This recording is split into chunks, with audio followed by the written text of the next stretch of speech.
July 22 മുതൽ മുഴുവൻ private bus സർവീസുകളും അനിശ്ചിതകാല പണിമുടക്ക് നടത്താൻ തീരുമാനം. Hosdurg taluk private bus operators federation general body യോഗം നടത്തി. Hosdurg taluk private bus operators ഫെഡറേഷന്റെ നേതൃത്വത്തിൽ ജനറൽ ബോഡി യോഗം ചേർന്നു. ജൂലൈ 22 മുതൽ കേരളത്തിൽ മുഴുവൻ ബസ് സർവീസും നിർത്തിവച്ചുകൊണ്ട് സംയുക്ത സമിതി അനിശ്ചിതകാല പണിമുടക്ക് സംഘടിപ്പിക്കുമെന്ന് യോഗത്തിൽ ഇവർ പറഞ്ഞു.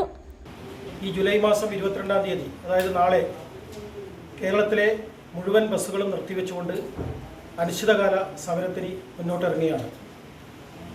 ഈ മാസം 8-ാം തീയതി സൂചനാ പണിമുടക്കുമായി ബന്ധപ്പെട്ടുകൊണ്ട് നമ്മുടെ ഡിമാൻഡ്സ്, നമ്മുടെ ആവശ്യങ്ങൾ കൃത്യമായി നമ്മുടെ സർക്കാരിനെ നമ്മൾ അറിയിച്ചിട്ടുണ്ട്.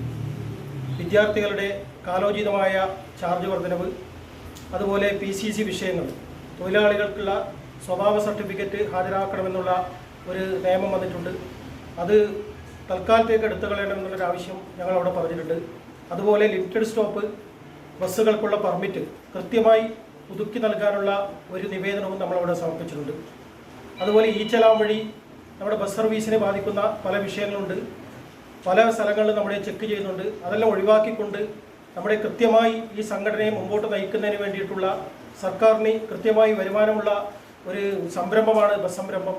എന്നിട്ട് പോലും നമ്മുടെ സർക്കാർ അവഗണിക്കുന്നത് നമുക്ക് വളരെ പ്രയാസം ഉണ്ടാക്കുന്നുണ്ട്. ജനറൽ ബോഡി യോഗത്തിൽ താലൂക്ക് പ്രസിഡന്റ് M. ഹസൈനാർ അധ്യക്ഷത വഹിച്ചു.